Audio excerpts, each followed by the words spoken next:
जानकारी को लेकर हमने चर्चा कर ली। अब हमारे सामने तीसरा क्वेश्चन है स्थिति को लेकर। देखिए स्थिति को लेकर, राजस्थान की स्थिति, राजस्थान की स्थिति। और राजस्थान की स्थिति से जब भी क्वेश्चन आता है वो क्वेश्चन आपके लिए तीन प्रकार से बनता है। देखिए,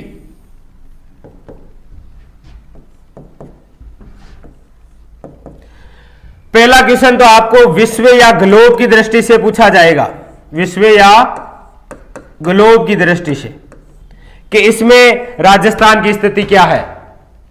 अगला क्वेश्चन आपको पूछा जाएगा एशिया में राजस्थान की स्थिति क्या है। और तीसरा फैक्टर तो आप जानते ही हैं, भारत के संदर्भ में राजस्थान की स्थिति क्या है। तो देखिए, सबसे पहले मैं चर्चा करता हूं, वो करता हूं विश्व या ग्लोब की दृष्टि से। देखिए, विश्व या ग्लोब की दृष्टि से, तो इसकी जब मैं चर्चा करता हूं तो हमारे सामने यहां से दो चीजें निकल कर आएगी। कौन कौन सी? एक तो आएगी अक्षांश, आप सभी जानते हैं, और दूसरी हमारे सामने निकल कर आएगी देशांतर। तो यदि यहां से भी कोई क्वेश्चन आ जाए कि राजस्थान की स्थिति अक्षांश में क्या है या राजस्थान की स्थिति देशांतर में क्या है, अलग अलग फैक्टर से क्वेश्चन आ जाए, तो याद रखेंगे अक्षांश की जब बात करते हैं तो बताने की आवश्यकता नहीं होती, आप सभी जानते हैं। जैसे ये अपना ग्लोब है और इसके अंदर ये कौन सी रेखा है, तो ये होती है सर 0 डिग्री अक्षांश। क्लियर है ये? और आप सभी जानते हैं कि इस 0 डिग्री अक्षांश के ऊपर वाला भाग तो क्या कहलाता है? यह कहलाता है उत्तरी गोलार्ध। यह कौन सा है? उत्तरी गोलार्ध। और नीचे वाला कौन सा है? तो यह होता है दक्षिण गोलार्ध। यह तो आप सभी जानते हैं भाई, इसमें तो कोई दिक्कत नहीं है कि यह है ग्लोब, बीच में है 0 डिग्री अक्षांश, ऊपर वाला भाग उत्तरी गोलार्ध है, नीचे वाला भाग दक्षिण गोलार्ध है। और आप जानते हैं कि 0 डिग्री अक्षांश है, इसके उत्तर में राजस्थान है या दक्षिण में, तो बताने की आवश्यकता ही नहीं है। अपना जो राजस्थान होता है यह बिल्कुल यहां पर होता है। यह है अपना कौन सा? राजस्थान। यह क्या है? राजस्थान। तो यदि आपसे पूछा जाए राजस्थान की स्थिति विश्व में भी अक्षांश में कहां पर है, अक्षांश में राजस्थान की स्थिति कहां पर है, तो याद रखेंगे उत्तरी गोलार्ध में। क्लियर है? हां बिल्कुल, बड़ा कर दूंगा, कोई दिक्कत नहीं है। लीजिए, ये लीजिए आपके सामने बड़ा, ठीक है। ये क्या है, टेक्नोलॉजी का युग इतना है कि इतनी सुविधाएं दे रही है, पूछो मत। ये लो बड़ा कर दिया। विश्व की दृष्टि से पढ़ रहे हैं, हमने कहा सबसे पहले हमने अक्षांश में पढ़ा, ये ग्लोब है, बीच में से 0 डिग्री अक्षांश है, ऊपर वाला उत्तरी गोलार्ध है, नीचे वाला दक्षिण गोलार्ध है, अपना राजस्थान यहां पर है। तो आपसे सीधा पूछा जाए कि अपने राजस्थान की स्थिति अक्षांश में कौन सी है, तो आप बताएंगे उत्तरी गोलार्ध में। आइए बात करते हैं देशांतर में। यह है अपना ग्लोब, और इनमें से ये जो रेखा है यही तो है 0 डिग्री देशांतर। ये कौन सी है? ये है 0 डिग्री देशांतर। इस 0 डिग्री देशांतर के इधर वाला भाग तो कौन सा है? तो आप सभी जानते हैं इधर वाला भाग है, ये है पश्चिमी गोलार्ध। ये कौन सा है? पश्चिमी गोलार्ध। और उधर वाला जो भाग है वो कौन सा है? तो आप कहेंगे सर पूर्वी गोलार्ध। कौन सा है? पूर्वी गोलार्ध। और हम जानते हैं कि देशांतर में इधर वाला पश्चिम गोलार्ध, उधर वाला पूर्वी गोलार्ध, और अपने राजस्थान की स्थिति कहां पर? तो लिखिए यहां पर, अपने राजस्थान की स्थिति यहां पर, यह है अपना राजस्थान। तो आपसे पूछा जाए कि राजस्थान की स्थिति देशांतर में कौन सी में है, तो याद रखेंगे पूर्वी गोलार्ध। पूर्वी गोलार्ध। ये दोनों चीजें आपके लिए क्लियर हुई? ये दोनों चीजें आपके लिए क्लियर हो गई?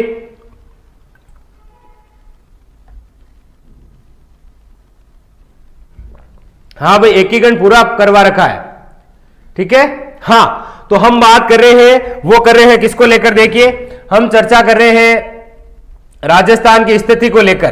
किसको लेकर? राजस्थान की स्थिति को लेकर। स्थिति में सबसे पहले हम पढ़ रहे हैं, वो पढ़ रहे हैं विश्व या ग्लोब की दृष्टि से। तो हमने कहा कि यदि आपसे पूछा जाए राजस्थान अक्षांश में कहां पर स्थित है, तो उत्तरी गोलार्ध में। राजस्थान देशांतर में कहां स्थित है? पूर्वी गोलार्ध में। कहां पर है? पूर्वी गोलार्ध के अंदर। क्लियर है? दलवीर सिंह चौधरी, बिल्कुल बिल्कुल हो गया आगाज रन का, बिल्कुल। हाँ, तो राजस्थान की स्थिति विश्व के अंदर अक्षांश में है उत्तरी गोलार्ध, देशांतर में है पूर्वी गोलार्ध। यदि आपसे पूछा जाए राजस्थान की अक्षांश व देशांतरीय स्थिति है, तो आप क्या करेंगे? उत्तरी व पूर्वी गोलार्ध दोनों यहां पर लिख देता हूं। कौन सी स्थिति है? उत्तरी पूर्वी गोलार्ध। क्लियर हुई ये बात? ये बात आपके लिए क्लियर हो गई ना? क्लियर है कि राजस्थान की स्थिति विश्व में किस प्रकार से है? तो उत्तरी पूर्वी गोलार्ध है। लेकिन ये क्यों है? तो हमने डिवाइड कर दिया कि अक्षांश में राजस्थान है उत्तरी गोलार्ध में, देशांतर में राजस्थान है पूर्वी गोलार्ध में। और पूछ लिया जाए राजस्थान की स्थिति अक्षांश देशांतर में कौन सी है, तो हमारे सामने है उत्तरी पूर्वी गोलार्ध। यहां से 3 क्वेश्चन सिंपल सिंपल पूछा जाए। विश्व में राजस्थान की स्थिति उत्तरी पूर्वी गोलार्ध, ठीक है। पूछा जाए राजस्थान की अक्षांशीय स्थिति उत्तरी गोलार्ध, राजस्थान की देशांतरीय स्थिति पूर्वी गोलार्ध। और एक फैक्टर मैं आपके लिए यहां से दूर कर देता हूं। कौन सा? जैसे आपने पढ़ा है कि अपने राजस्थान का जो अक्षांश है, अपने राजस्थान का जो अक्षांश है वो आप सभी जानते हैं कितना है? 23 डिग्री 3 मिनट उत्तरी अक्षांश। उत्तरी अक्षांश से 30 डिग्री 12 मिनट उत्तरी अक्षांश। क्लियर है? क्लियर है? यह अक्षांश आप पढ़ते हैं राजस्थान का कि 23 डिग्री 3 मिनट उत्तरी अक्षांश से 30 डिग्री 12 मिनट उत्तरी अक्षांश। और जब मैप में हम इसको दर्शाते हैं, जब इसको मैप पे हम दर्शाते हैं तो कुछ इस प्रकार दर्शाते हैं। कैसे? जैसे 23 डिग्री 3 मिनट उत्तरी अक्षांश हम यहां पर लिखते हैं, 30 डिग्री 12 मिनट उत्तरी अक्षांश हम यहां पर लिखते हैं। तो आपके दिमाग में सर ये दिशा तो दक्षिण है, ये दिशा तो दक्षिण है, फिर भी हम यहां उत्तरी अक्षांश क्यों लिख रहे हैं? क्योंकि राजस्थान की अक्षांशीय स्थिति कौन सी है? ये रही उत्तरी गोलार्ध, ये रही उत्तरी गोलार्ध। इसीलिए जब भी अक्षांश लिखते हैं तो हम यही लिखते हैं उत्तरी अक्षांश से उत्तरी अक्षांश। राजस्थान का मैप है ये। इस मैप में जब हम अक्षांश लिखते हैं तो कुछ इस प्रकार लिखते हैं कि 23 डिग्री 3 मिनट उत्तरी अक्षांश। तो आपके दिमाग में आ रहा है कि सर ये दिशा तो दक्षिण है, तो फिर यहां पर उत्तरी अक्षांश क्यों लिख रहे हैं? क्योंकि राजस्थान की जो अक्षांशीय स्थिति है वो कौन सी है? उत्तरी गोलार्ध। इसीलिए ये उत्तरी अक्षांश टू उत्तरी अक्षांश लिखा जाता है। और इसी प्रकार देशांतर की बात करते हैं तो यहां से लिखा जाता है 69 डिग्री 30 मिनट पूर्वी देशांतर से 78 डिग्री 17 मिनट पूर्वी देशांतर। ये दोनों और पूर्वी देशांतर क्यों लिखा जाता है? क्योंकि राजस्थान देशांतर में कहां स्थित है? पूर्वी गोलार्ध में। तो आप जो हमेशा ये पढ़ते हैं, ये रहा यहां से रीजन। क्लियर हुई बात? हाँ, अनिल गुजर देवास, बिल्कुल सा कतई जेर है। क्लियर हो गई बात? ये लीजिए, जैसे जैसे आगे बढ़ेंगे एक एक कंसेप्ट में आपके लिए क्लियर करता रहूंगा। क्यों? क्योंकि आपने केवल नाम सुने, और जो आपने नाम सुने हैं, मेरा उद्देश्य है कि उन सभी डाउट को क्लियर करना, ताकि आपको समझ में आए। भूगोल समझने वाली चीज है। तो अब आपके दिमाग में यह कभी नहीं आना चाहिए कि सर यहां उत्तरी अक्षांश और यहां पर भी उत्तरी अक्षांश क्यों है, क्योंकि आपके सामने ये रही पूरी चीज। क्लियर? तो राजस्थान की स्थिति से यदि विश्व के संदर्भ में क्वेश्चन आएगा तो आपके कभी भी गलत नहीं होगा। ओम प्रकाश मीणा जी, बड़ा ये लीजिए, मैंने आपके लिए बड़ा कर दिया है, ले लीजिए स्क्रीनशॉट विश्व की दृष्टि से। फिर आगे बढ़ते हैं। क्लियर है? फिर आगे बढ़ते हैं और फिर एक ही डायग्राम बनाऊंगा और उसी डायग्राम में ये तीनों दर्शाऊंगा और आपके हमेशा के लिए क्लियर हो जाएगा। ठीक है? आइए बात करते हैं एशिया के संदर्भ में।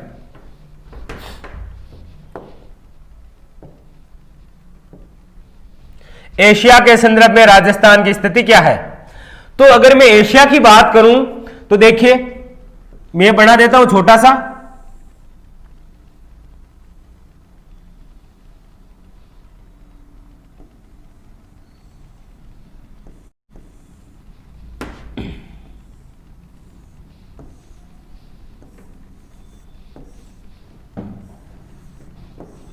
ये इंडोनेशिया वगैरह यहां पर, चलो छोड़ो इसको, कोई ये है अपने एशिया, ठीक है। यहां से रेखा गुजरती है, क्लियर है, लीजिए, और इस प्रकार, क्लियर। तो ये तो दिशा कौन सी है, उत्तर, ये कौन सी है, दक्षिण, ये कौन सी है इधर, पश्चिम, और ये कौन सी है, पूर्व। तो अपना भारत कहां पर है एशिया में, आपको दिख रहा होगा कि सर अपना जो भारत है वो तो यहां पर है, ये रहा भारत, और अपना राजस्थान है बिल्कुल यहां पर, ये क्या है, ये है अपने राजस्थान की लोकेशन। तो अब राजस्थान देख लीजिए कौन सी दिशा में है, राजस्थान कौन सी दिशा में है, ये है राजस्थान। एशिया का मैप है तो मैं इतना स्पष्ट आपको मैप बता नहीं पाया, बस आप समझिए कि यहां पर है कौन सा, राजस्थान। तो दिमाग में सीधा क्लिक कर गया है कि सर एशिया की दृष्टि से राजस्थान की स्थिति क्या है, देखिए दक्षिण पश्चिमी, कौन सी है, दक्षिण पश्चिमी, क्लियर है। तो मैं यहां पर लिख देता हूं, एशिया में राजस्थान की जो स्थिति है वो हमारे सामने यही दक्षिण पश्चिमी स्थिति, दक्षिण पश्चिम में स्थित है राजस्थान एशिया के संदर्भ में, क्लियर। एशिया के संदर्भ में राजस्थान की स्थिति क्या है, तो हमारे सामने एशिया का मैप हमने देखा, यहां पर राजस्थान है, तो दक्षिण और पश्चिम के मध्य में है राजस्थान, क्लियर। आइए बात करते हैं भारत के संदर्भ में, लीजिए भारत के संदर्भ में बात करते हैं, तो भारत का छोटा सा मैप बना लेते हैं, देखिए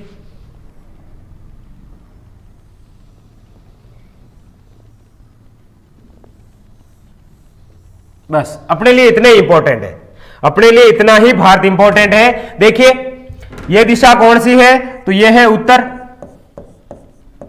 ठीक है। यह दिशा कौन सी है, दक्षिण, यह दिशा कौन सी है, तो आप जानते हैं पश्चिम, और यह दिशा कौन सी है, तो पूर्व, क्लियर। और रेखा, तो ये लीजिए रेखा, और ये लीजिए रेखा, ये पश्चिम है, ये उत्तर है, और राजस्थान की लोकेशन क्या है, ये रहा राजस्थान, यहां पर क्या है, राजस्थान, यहीं पर होता है राजस्थान। तो राजस्थान कौन सी दिशा में स्थित है, उत्तर पश्चिमी। भारत के किस दिशा में राजस्थान स्थित है, तो उत्तर पश्चिम, हमारे सामने ये देख लीजिए मैप में आपको दिख रहा है उत्तर पश्चिम। तो भारत के संदर्भ में मैं लिख देता हूं यहां पर क्या, कि राजस्थान की स्थिति है वो है उत्तर पश्चिम।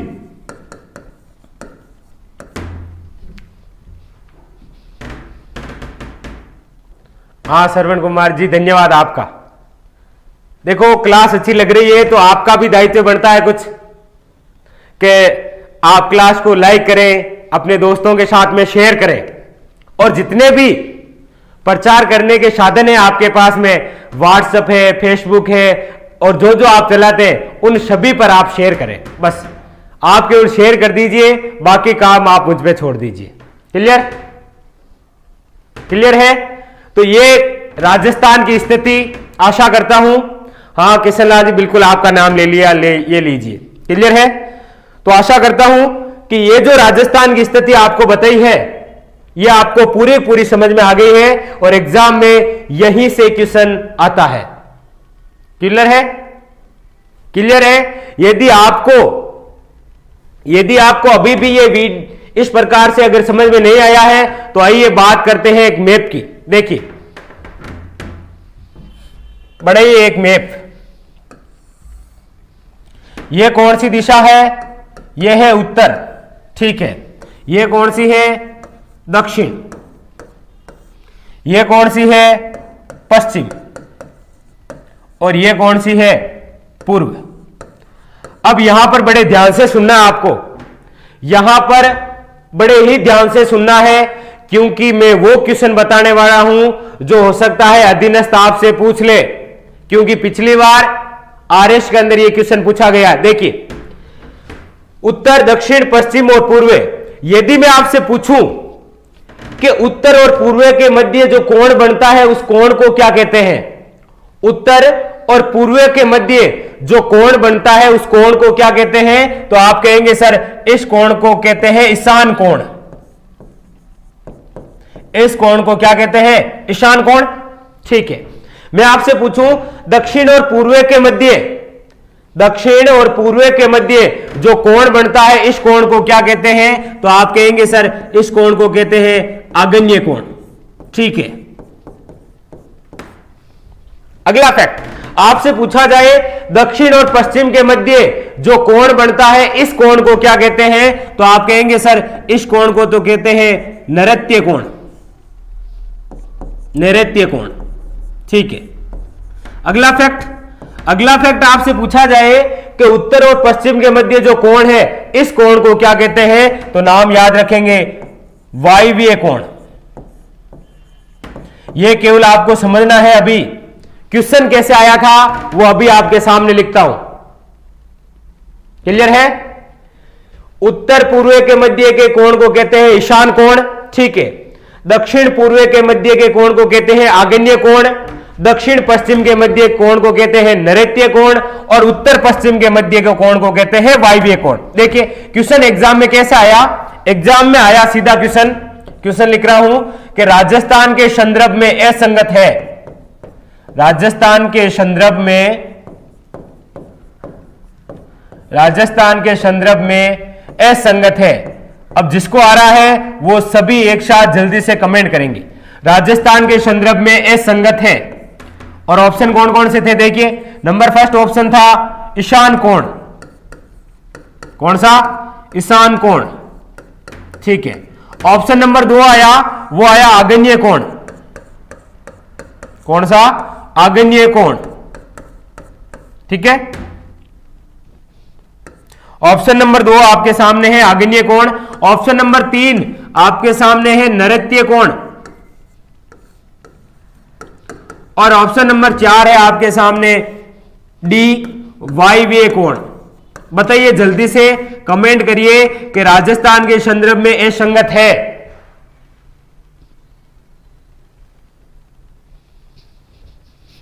मुकेश शर्मा हिस्ट्री के प्रमुख व्यक्तित्व, बिल्कुल पढ़ाऊंगा, कहीं कोई दिक्कत नहीं है, बिल्कुल पढ़ाऊंगा। स्पेशल क्लास लगाऊंगा उनकी, जिसके अंदर 2-2, 3-3 व्यक्तित्व हम एक साथ पढ़ेंगे।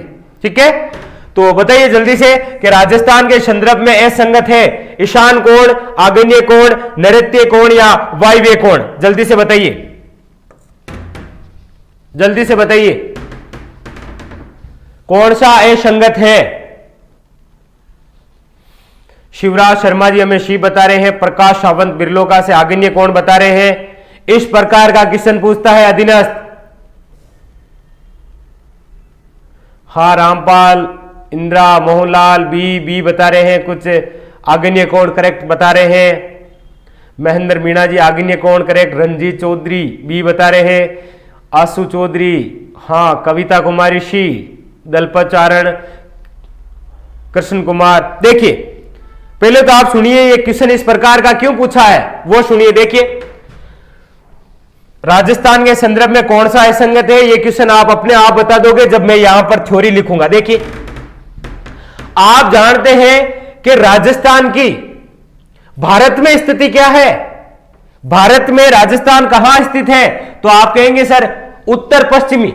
ये लीजिए, भारत में राजस्थान की स्थिति, भारत में राजस्थान की स्थिति यही तो है, उत्तर पश्चिम में ही तो है भाई। क्लियर है? उत्तर पश्चिम के अंदर ही तो राजस्थान स्थित है भारत के संदर्भ में, यानी कि ये वायव्य कोण में है। हो सकता है एग्जाम में कोण से पूछा जाए। अगला फैक्ट, उत्तर पूर्व राजस्थान की स्थिति किसके संदर्भ में उत्तर पूर्व है? तो हमने कहा था विश्व के संदर्भ में। ठीक है, विश्व के संदर्भ में राजस्थान,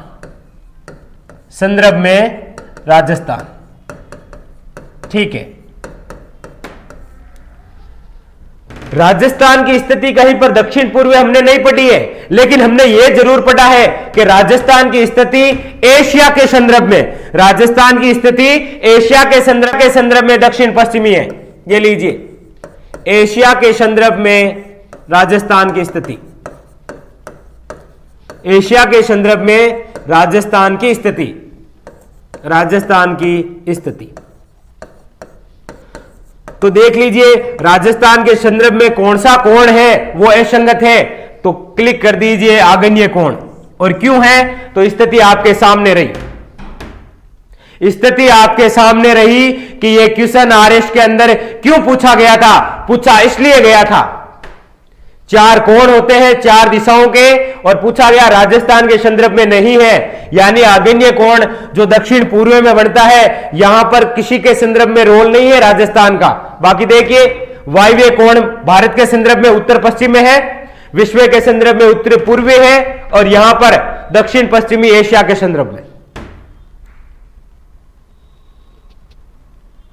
हाँ पहला सिंह राव जी बिल्कुल, यह आरएस लेवल का अपनी यही तो बात है। मैं नहीं चाहता आप किसी भी एग्जाम की तैयारी करो और आप जो टॉपिक यहां से पढ़ो कोई क्वेश्चन बाहर आ जाए। क्लियर है, तो यह होती है। पहले तो हमने यह देखा कि राजस्थान की स्थिति क्या है विश्व के संदर्भ में, एशिया में क्या है, देशांतर में क्या है, अक्षांश में क्या है, और फिर देखा भारत के संदर्भ में। मैं नहीं चाहता और भी कोई क्वेश्चन बाहर जाए, इसीलिए हमने यहां पर भी देख लिया और यही क्वेश्चन आया था राजस्थान के संदर्भ में असंगत है। तो असंगत किस प्रकार है आप स्वयं समझ गए। अब आप कमेंट कर दीजिए कि यस सर हम समझ गए हैं, फिर मैं आगे बढ़ता हूं। आप बस इतना सा कमेंट करिए कि यस सर हम बढ़ गए हैं। विनोद चीनिया जी धन्यवाद आपका। हाँ बिल्कुल राज दिनेश जी रोज पढ़ाते हैं ना, रोज होती है अपनी क्लास सुबह 8 बजे।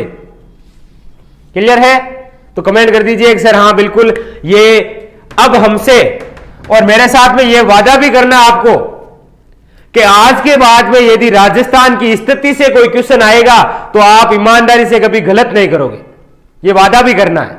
ये रही पूरी कहानी। और इसके अलावा भी कोई हाई लेवल से क्वेश्चन आ जाए, हाई लेवल से, तो भी आपके लिए ये मैंने आपके साथ में क्लियर कर दिया। अब भाई स्थिति और स्थिति से राजस्थान के संदर्भ में कोई भी क्वेश्चन बाहर नहीं आएगा। क्लियर है, कोई भी क्वेश्चन बाहर नहीं आएगा, ये मेरी गारंटी है। क्लियर है, हाँ बिल्कुल, बहुत शानदार, सभी का बहुत बहुत धन्यवाद। अच्छा सुभाष जी बिल्कुल समझ में, बिल्कुल बहुत बहुत धन्यवाद आप सभी का। समता चौधरी, इंदिरा कुमारी, हाँ बिल्कुल, सीताराम चौहान बिल्कुल दोबारा बता देते हैं, कहीं कोई दिक्कत नहीं है, लीजिए। हाँ हमने आज शुरुआत की है बिल्कुल नए चैप्टर की, यानी राजस्थान के भूगोल की। और राजस्थान के भूगोल के अंदर सबसे पहला टॉपिक हमने पढ़ना शुरू किया और वो किया था राजस्थान की स्थिति और विस्तार से। तो सबसे पहले जियोग्राफी पढ़ने का एक अपना ही तरीका होता है। तो सबसे पहले हमें जियोग्राफी के अंदर यह निकालने की आवश्यकता होती है कि कौन से टॉपिक से कितने प्रकार के क्वेश्चन बनते हैं। तो हमने यह देखा कि राजस्थान की स्थिति और विस्तार से हमारे सामने 8 क्वेश्चन बनते हैं। नामकरण को लेकर, जानकारी को लेकर, स्थिति को लेकर, क्षेत्रफल को लेकर, आकार को लेकर, विस्तार को लेकर, सीमा को लेकर, या फिर कोई विशेषता। तो हमने सबसे पहले शुरुआत की वो की नामकरण को लेकर। और हमने ये देखा कि राजस्थान के अंदर जो एग्जाम होते हैं उसके अंदर नामकरण को लेकर कौन कौन से क्वेश्चन आते हैं। तो आपके सामने मैंने ये 3 क्वेश्चन रखे और यही पढ़ना है, यहीं तक आएगा, कोई दिक्कत नहीं है। पहला मरुकांतर, दूसरा राजपूताना और तीसरा राजस्थान। हाँ ओम प्रकाश मीणा बिल्कुल रजोई बाहर नहीं निकलना है, बैठ बैठे पढ़ो, कोई दिक्कत नहीं है, ठीक है। तो वाल्मीकि कौन सा, मरुकांतर, राजपूताना, जॉर्ज थॉमस, जानकारी कहां से मिलती, पूरी कहानी हमने समझी। फिर हमने ये देखा कि अपने प्रदेश को राजस्थान नाम किसने दिया है, तो कर्नल जेम्स टोड ने। जानकारी कहां से मिलती है, आपके सामने पूरी कहानी, चाहे वो कर्नल जेम्स टोड का शिष्य हो या फिर गुरु, उनको लेकर हमने चर्चा की। तो हमने ये क्लियर किया कि नामकरण को लेकर एक क्वेश्चन आता है एग्जाम में, और आज के बाद में हमारे ये क्वेश्चन कभी गलत नहीं होगा। क्लियर। दूसरा फैक्ट हमने यहां से देखा कि अगर नामकरण से क्वेश्चन छूट भी जाए तो एग्जामिनर यहां से क्वेश्चन देगा। कि ऐसा कौन सा शिलालेख है जिसके अंदर राजस्थान आदित्य नाम मिलता है, तो बसंतगढ़ शिलालेख 682 विक्रम संवत शिरोई। मुनोद नेणसी ने ग्रंथ नेणशिरी ख्यात, इसमें भी राजस्थान शब्द। राज दिनेश जी पूरी जियोग्राफी, बिल्कुल पूरी जियोग्राफी करूंगा, कोई दिक्कत नहीं है। वीर भान ने राज रूपक। फिर हमने देखे राजस्थान से रिलेटेड 2 दिवस, राजस्थान दिवस और राजस्थान स्थापना दिवस, इन सभी को लेकर। अगला फैक्ट हमने पढ़ा राजस्थान की स्थिति को लेकर, कि स्थिति को लेकर कौन कौन से क्वेश्चन आए हमारे सामने। तो स्थिति पूरी देखी, विश्व के संदर्भ में, एशिया के संदर्भ में और भारत के संदर्भ में। और हमने उस क्वेश्चन को लेकर भी चर्चा की जो एग्जाम में पूछा जाता है, कोण को लेकर भी। तो अभी तक हमने राजस्थान की स्थिति और विस्तार से जो 3 क्वेश्चन आते हैं बड़े ही इंपॉर्टेंट वाले, और यहां से 3 क्वेश्चन कौन कौन से, नामकरण को लेकर, जानकारी को लेकर और स्थिति को लेकर, ये तीनों क्वेश्चन होते हैं कंप्लीट। ये तीनों क्वेश्चन होते हैं कंप्लीट। आज के बाद में आप राजस्थान का कोई भी एग्जाम दो, लेकिन ये फिक्स है कि जो आपको नामकरण की चीजें बताई है, जो जानकारी से बताई है और जो स्थिति की बताई है, इनमें से कभी बाहर नहीं आएगा। और आप सभी जानते हैं कि सर ये 3 वो चीजें हैं जिनमें से प्रत्येक एग्जाम में एक क्वेश्चन आता है, प्रत्येक एग्जाम में एक क्वेश्चन आता है, और ये आपके कभी गलत नहीं होगा। अगले जो हमारे फैक्टर रहेंगे वो क्षेत्रफल, आकार और विस्तार। क्षेत्रफल में राजस्थान भारत के कुल कितने क्षेत्रफल में है या विश्व के संदर्भ में, और साथ में मैं ये आपको ये भी बताने वाला हूं कि राजस्थान की आकृति आप 2 क्यों पढ़ते हैं, क्यों आप पढ़ते हैं कि राजस्थान की स्थिति पतंगाकार है, और किसने कहा था कि राजस्थान की आकृति पतंगाकार की बजाय विषम कोणीय चतुर्भुज है, और किसके आधार पर कहा था। केवल नाम सुने ना, पतंगाकार, विषम कोणीय चतुर्भुज, पूरी कहानी बताने वाला हूं उनकी। तो अगली जो बातें करेंगे वो करेंगे अगली क्लास में। तो आज की क्लास के लिए नामकरण, जानकारी और स्थिति, तीनों फैक्ट बड़े ही शानदार तरीके से आपको समझाने का प्रयास किया है। और बिल्कुल जो आपके कमेंट आ रहे हैं उसे मुझे पता चल रहा है कि आपके सभी के समझ में आ गया है, और आज के बाद में एग्जाम में एक भी क्वेश्चन गलत नहीं होगा। क्लियर है? तो दोस्तों इसी प्रकार बने रहिए। बिल्कुल रोज क्लास होती है सुबह 8 बजे, और कल तो मैं शानदार चर्चा करने वाला हूं आपके साथ में, किसको लेकर, क्षेत्रफल, आकार, विस्तार, सीमा और विशेषताओं को लेकर। तो बस जुड़े रहिए, और जो जुड़े हैं वो भाई क्लास को लाइक और शेयर करना ना भूले। बस आप इतना कर दीजिए, बाकी मैं पूरी जियोग्राफी आपको पढ़ा दूंगा। क्लियर है? तो बस आज की क्लास के लिए इतना ही, फिर मिलते हैं सुबह। धन्यवाद।